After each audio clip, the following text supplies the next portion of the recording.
Évadez-vous vers Zone Australe avec Alizoa Voyage.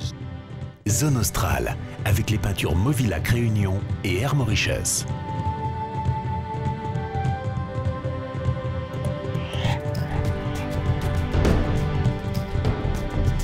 Pour cette troisième semaine à Victoria, dans la capitale séchelloise, Zone Australe nous explique la mise en œuvre de la coopération régionale à caractère culturel et économique élaborée par le gouvernement séchellois et les collectivités de la Réunion. Reportage signé Serge Marisy et Manon Le Chevalier. Issus des gens issus de l'Afrique, de l'Europe, de l'Inde, de la Chine, de l'océan Indien. Sœurs, cousines, amis, les Seychelles et la Réunion entretiennent des relations de longue date.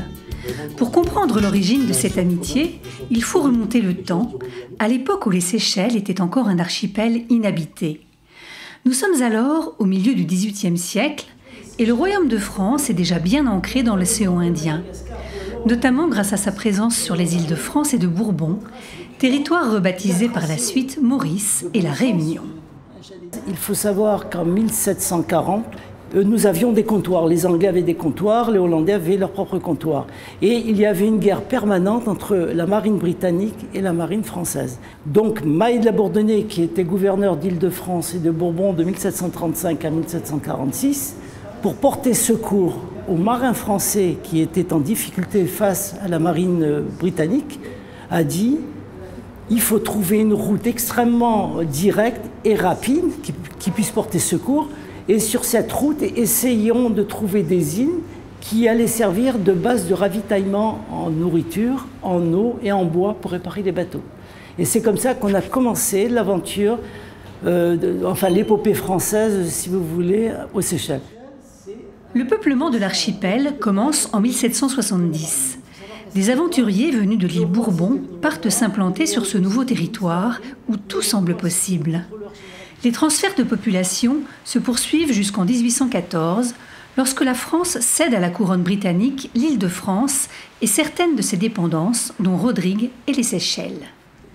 Le traité de Paris met fin à la présence française aux Seychelles, mais les familles implantées demeurent et sont à l'origine de la population séchelloise. La culture est un élément fondamental dans la relation entre la Réunion et les Seychelles à double titre. Oui, nous sommes créoles et nous avons une culture commune, mais nous avons aussi des parents et des ancêtres communs. Nous restaurons aujourd'hui un cimetière où il y a énormément de tombes de Seychellois d'origine réunionnaise, voire même de Réunionnais. Et donc il y a un lien historique, un lien de sang également entre ces deux populations. C'est d'autant plus important. C'est le premier président, il est resté que quelques mois. Après l'avènement de la République des Seychelles en 1976 et le renforcement de la coopération de la France avec le réseau francophone mondial, les rapports entre les deux nations se sont multipliés. La Réunion joue alors le rôle d'intermédiaire naturel. Les relations sont denses, et non seulement au niveau culturel, politique et économique, mais aussi militaire, puisque les forces françaises basées à La Réunion, les FASOI, sont extrêmement importantes pour les Seychelles. Nous effectuons beaucoup de formations, nous sommes présents à la Fête nationale des Seychelles le 18 juin. Autant vous dire que nous avons une coopération vraiment multidimensionnelle avec ce pays. Et cette coopération commence dès le plus jeune âge.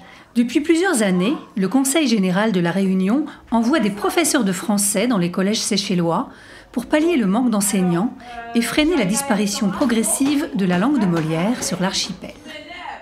Je rencontre beaucoup de difficultés pour enseigner le français parce qu'ils parlent le créole donc, chez eux, à la récréation, c'est leur langue maternelle. Ensuite, au primaire, ils apprennent l'anglais. Tous les cours sont en anglais, donc le français, si vous voulez, arrive en troisième position. Et je trouve que bon, ils ont quand même pas mal de difficultés dans l'ensemble. Encourager la francophonie pour ensuite assurer des partenariats sur les plans culturels, social et environnemental, mais aussi entrer dans une logique économique et commerciale. Ce que nous avons vraiment souhaité avec le président Michel, c'est de dire qu'il y a les secteurs traditionnels ou les dimensions traditionnelles que nous devons continuer à parfaire, à construire, mais en même temps, c'est de manière délibérée aussi marquer notre préférence sur une dimension économique. Les îles de l'océan Indien, incontestablement, maîtrisent incontestablement un certain nombre de sujets et nous devons travailler ensemble, entre nous, pour pouvoir ensuite être plus fort dans une toute autre dimension qui est celle du grand océan Indien. Je veux que des entreprises réunionnaises demain, des entreprises séchelloises et des entreprises franco-séchelloises puissent être présentes en Afrique du Sud, en Inde, au Mozambique, en Australie. C'est cette dimension-là aussi que nous voulons mettre en évidence. Nous sommes membres de l'Union africaine et de COMESA, qui fait si à l'export des Seychelles pour l'Afrique, des produits réunionnais qui sont réemballés, ça fera encore un commerce pour l'île de la Réunion. Vous en produisez trop déjà.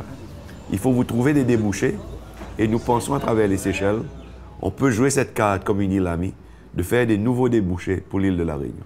Pour cela, il faut absolument... En octobre 2013, les premières rencontres du développement durable Réunion-Seychelles se sont déroulées à Victoria. Des entreprises réunionnaises sont venues y présenter leurs produits et leur savoir-faire, notamment dans le domaine énergétique. On est parti d'un constat, c'est que La Réunion a beaucoup d'atouts en matière d'énergie renouvelable. Des entreprises aujourd'hui qui sont au top de l'innovation. Et le président séchellois souhaitait effectivement que dans notre collaboration avec le président de région, on ait la possibilité d'apporter notre expertise, notre ingénierie aux Séchellois.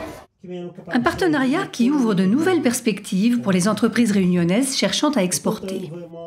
L'île pilote il y a maintenant quelques années, donc je suis convaincu qu'effectivement on peut être un pôle d'expertise pour les autres îles de l'océan Indien, puisqu'on a déjà une certaine expertise et une expérience, on maîtrise ces secteurs d'activité depuis maintenant bien des années, donc on a vraiment tous les atouts pour être un pôle d'expertise, oui, un pôle de compétences.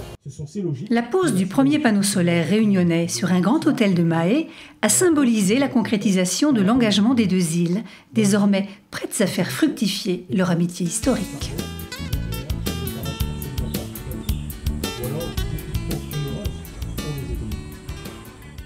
La semaine prochaine, avec Zone Australe, nous partirons dans l'ouest de Madagascar pour y découvrir les charmes touristiques et culturels de la région de Majinga.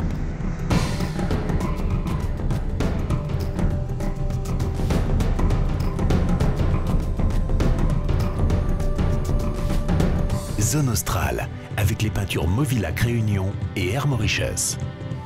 Partez pour Zone Australe avec Aliso à Voyage.